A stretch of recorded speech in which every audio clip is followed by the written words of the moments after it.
वैदिक परिभाषा में शरीर की अनेक संज्ञाएं विद्वानों द्वारा प्रदान की गई हैं।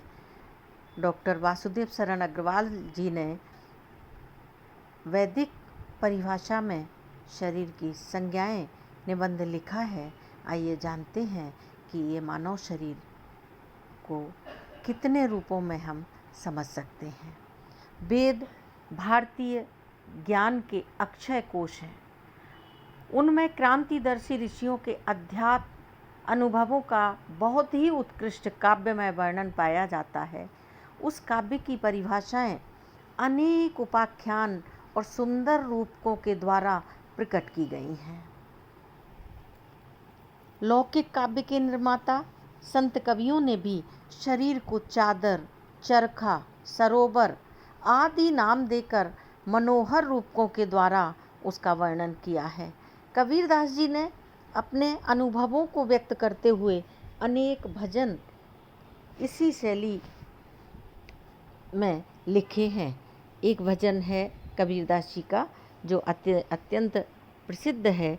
झीनी झीनी बीनी चदरिया, 8 कमल 10 चरखा डोले, 5 तत्व गुण 3 चदरिया, साईं को सियत मास 10 लागे, ठोक ठोक कर बीनी चदरिया, सो चादर सुर नर मुनि ओढ़ी, ओढ़ के मैली कीनी चदरिया, दास कबीर जतन से ओढ़ी, ज्यों की त्यों धर दीनी चदरिया, झीनी झीनी बीनी चदरिया।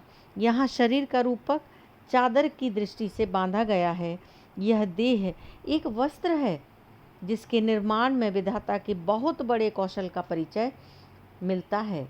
गीता आदि शास्त्रों में भी इस मानवीय देह की तुलना वस्त्रों से की गई है। वेद, ब्राह्मण और उपनिषदों में इस प्रकार के रूपक बहुत अधिक संख्या में पाए जाते हैं। क्षेत्र भी शरीर को कहते हैं। अध्यात्म विद्या के ग्रंथों में क्षेत्र शब्द शरीर का पर्यायवाची माना जाता है। भगवत गीता में इसी परिभाषा को स्पष्ट करते हुए कहा गया है, इदम शरीरम कौन्तेय क्षेत्रमित्यभिधीयते, एतद्यो वेति तं प्राहु क्षेत्रज्ञ इति तद्विदः। हे अर्जुन, यह शरीर क्षेत्र कहलाता है। जो इसे जानते हैं उन्हें तत्वज्ञानी क्षेत्रज्ञ कहते हैं। क्षेत्रज्ञम चापि माम विद्धि सर्व क्षेत्रेषु भारता, क्षेत्र क्षेत्र ज्ञयो ज्ञानम यत्तज ज्ञानम मतम मम, तत्क्षेत्रम यच यादृक् चा यद्विकार यतस्य यत् सा चायो यत्प्रभावस्य तत्समासेन मे शृणु।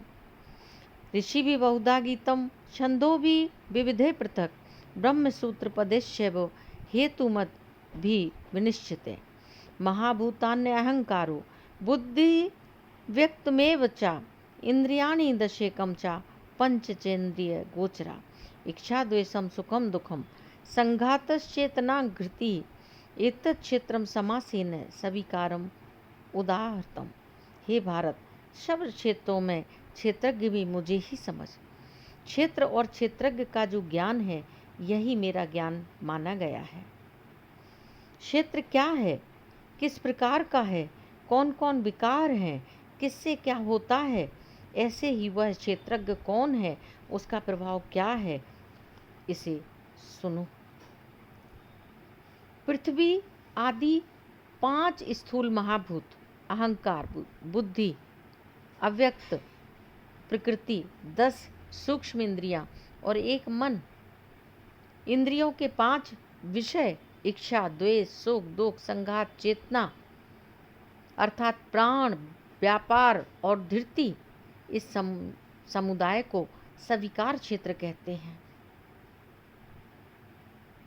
गीता शास्त्र में युक्ति और विस्तार से शरीर की क्षेत्र संज्ञा का निरूपण किया गया है। वैदिक मंत्रों में भी क्षेत्र शब्द इस अध्यात्म अर्थ में प्रयुक्त हुआ है। वेद में कहा गया है, स्वे क्षेत्रे अन्मीवा विराज।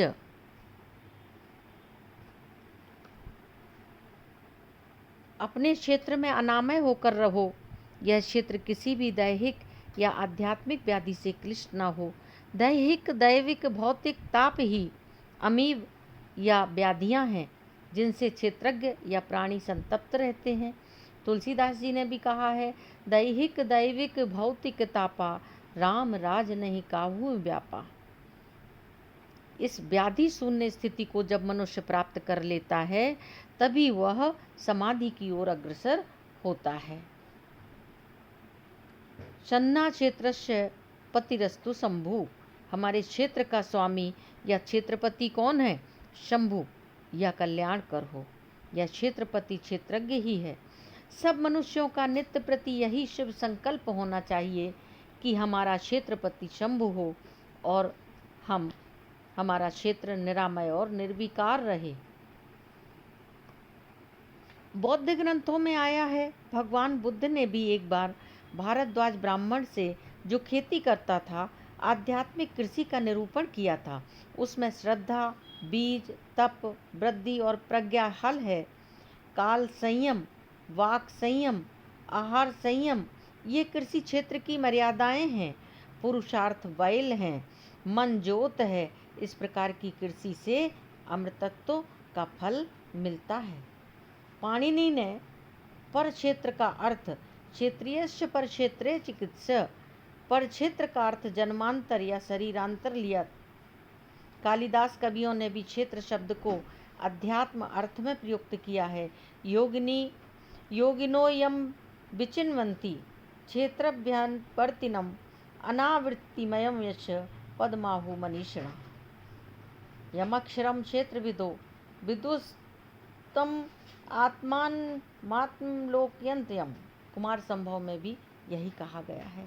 शरीर की संज्ञा वैदिक साहित्य में एक रथ की तरह कही गई है। देवरथ, इंद्रस्य वज्रो मरुताम नीकम, मित्रस्य गर्भो वरुणस्य नाभि, शमाम नुहब दाति जुषाणो, देवरथ प्रतिहव्याग्र भाय। हे दिव्यरथ, तुम इंद्र के वज्र, मरुदगण या प्राणों के मुख, मित्र के गर्भ और वरुण की नाभि हो। तुम प्रीति पूर्वक हमारी हवियों को स्वीकार करो। दूसरे मंत्र में रथ के रूपक का और भी स्पष्टता से वर्णन है। रथे तृष्टन्यति वाजिना पुरो यत्र यत्र कामयते सुसारथि, अभिषूणाम महिमानाम पनायत, मनः पश्चादनु यच्छन्ति रश्म्या। सुंदर सारथी रथ में बैठकर जहाँ जहाँ चाहता है घोड़ों को हाँक ले जाता है। उन बागडोरों की महिमा को देखो जिनको पीछे से संकल्पवान मन प्रेरित कर रहा है। इसी तरह से कठोपनिषद में शरीर और रथ के रूपक की इस प्रकार व्याख्या पाई जाती है। आत्मानं रथिनं विद्धि, शरीरं रथमेव तु, बुद्धिं तु सारथिं विद्धि, मनः प्रगृहमेव च, इंद्रियाणि हयानाहु, विषयांस्तेषु गोचरान्, आत्मेन्द्रियो मनोयुक्तं भोक्ते याहु मनीषिणा। शरीर रूपी रथ में आत्मा रथी है, बुद्धि सारथी है, मन लगाम है, इंद्रियां घोड़े हैं, विषय उनके विचरने के मार्ग हैं। इंद्रिय और मन की सहायता से आत्मा भोग करने वाला है। जो प्रज्ञा संपन्न होकर संकल्पवान मन से स्थिर इंद्रियों को सुमार्ग में प्रेरित करता है, वही मार्ग के अंत तक पहुंचता है, जहां से फिर आने जाने का प्रपंच नहीं रहता। विज्ञानवान होने के लिए वेद के शब्दों में सदा यही शुभकामना करनी उचित है कि हे इंद्र, सदा रथी विजयशील होवे।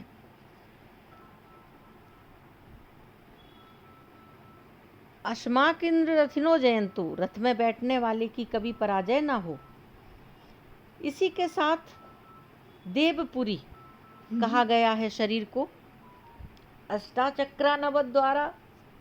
अष्टाचक्रानवद्वारा देवानां पुरीयोध्या, तस्याम हिरण्यमया कोशा स्वर्गो ज्योतिषावृता।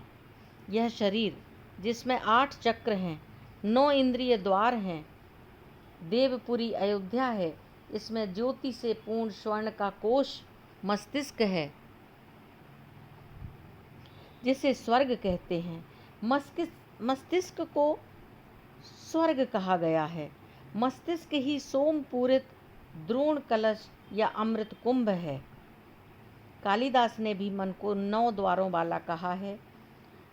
मनो नव द्वार निषिद्ध वृत्ति, हृदय व्यवस्थाप्य समाधिवश्यम, यम अक्षरम क्षेत्रविदो विदुस्तम, आत्मानमात्मान अवलोकयन्तम। शिव जी नवों इंद्रिय द्वारों से बाहर विचरने वाली चित्रवृत्तियों का निरोध करके समाधिवश मन की स्थिति से अक्षर ब्रह्म का आत्मा में ही दर्शन कर रहे थे।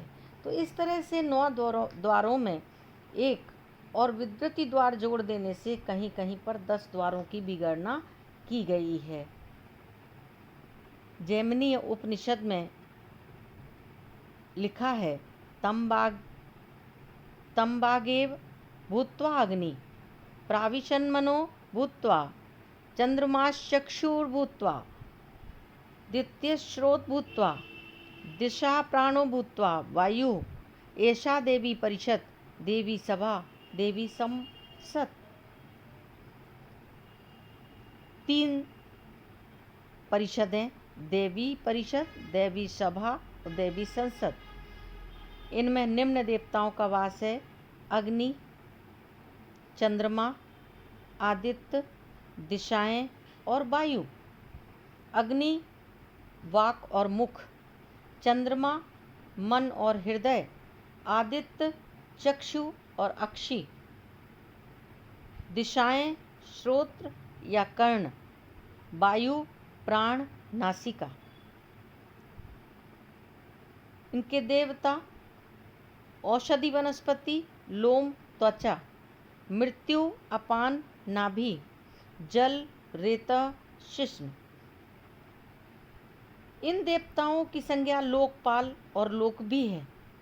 समस्त देवों का वास मनुष्य के मस्तिष्क रूपी स्वर्ग में है। अथर्ववेद के अनुसार मस्तिष्क का विलक्षण नाड़ी जाल अश्वत्थ वृक्ष है, जिस पर देवों का वास है। अश्वत्थो देव सदन तृतीय श्यामितो दिवि। मस्तिष्क ही स्वर्ग या ज्योतिषावृत द्युलोक है। पृथ्वी, अंतरिक्ष और द्युलोक की गणना द्युलोक से जो तीसरा है इससे की गई है। देव सदन अश्वत्थ है। जितनी इंद्रियां हैं सबके संज्ञा केंद्र मस्तिष्क में ही है। अश्वत्थ के प्रत्येक पत्ते पर देवों का वास है। मस्तिष्क में सर्वत्र संज्ञान केंद्र फैले हुए हैं। इस तरह से देवपुरी के साथ ही इस देह को ब्रह्मपुरी भी कहा गया है। ये शरीर की रचना का अध्यात्म शास्त्र है। एक मंत्र में सिर की संज्ञा देवकोश से की गई है। तद्वा अथर्वणा शिरो देवकोशा समुपजिता, तत्प्राणो अभिरक्षिता, शिरो अन्नमथो मनः। तो इस तरह से इस देह में मस्तिष्क रूपी देवकोश है। मन प्राण वाक अन्न उसकी रक्षा करते हैं। मन प्राण वाक अथर्वा ये सब वैदिक परिभाषाएं हैं जिनके अर्थ का विस्तार शतपथ ब्राह्मणों में पाया जाता है। मन अव्यय पुरुष है, प्राण अक्षर पुरुष और वाक अन्न क्षर पुरुष की संज्ञाएं हैं। अनेक मंत्र हमारे सामने हैं। पुरम यो ब्रह्मणो वेदा यस्या पुरुषोच्यते, यो वै ताम ब्रह्मणो वेदा मृतेनावृताम पुरीम, तस्मै ब्रह्मचा ब्रह्माश्च चक्षु प्राणम प्रजाम ददु। प्राची, प्रतीची, दक्षिणा, उदीची, ऊर्ध्वा, ध्रुवादिक जितनी दिशाएं हैं सब पुरुष के भीतर हैं। यह ब्रह्मपुरी है। इसमें वास करने के कारण वह ब्रह्म पुरुष कहलाता है। अमृत से घिरी हुई यह ब्रह्मपुरी है। इस मर्त पिंड को सब ओर से अमृत ने व्याप्त कर रखा है। जो इसे जानता है उसके चक्षु और प्राणों की कभी हानि नहीं होती। प्रभ्राजमानां हरिणीं यशसा संपरिवृतां पुरं हिरण्मयीं ब्रह्मा विवेशा पराजिताम्। चारों ओर जिसका यश वितत है, अतिशय विराजमान और तेजोमयी जो पुरी है, उस अपराजिता नगरी में ब्रह्म ने प्रवेश किया है। इस तरह से जायसी ने भी कहा है, 14 भुवन जो तर उपराही, ये सब मानुष के तन माही।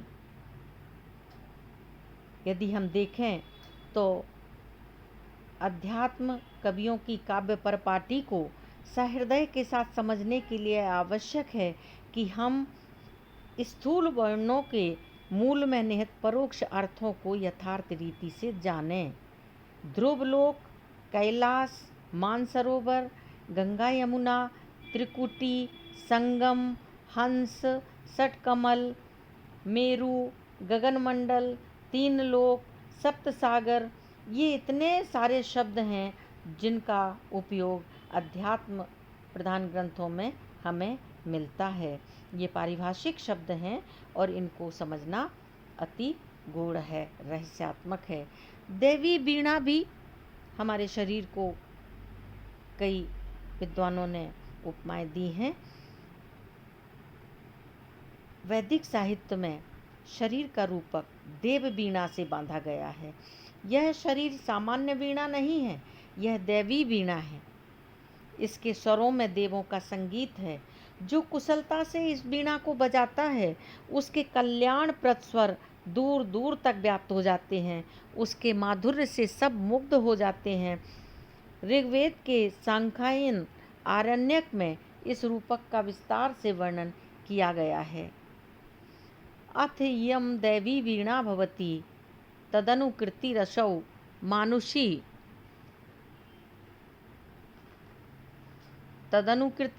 मानुषी वीणा भवति। दैवी वीणा, मानुषी वीणा।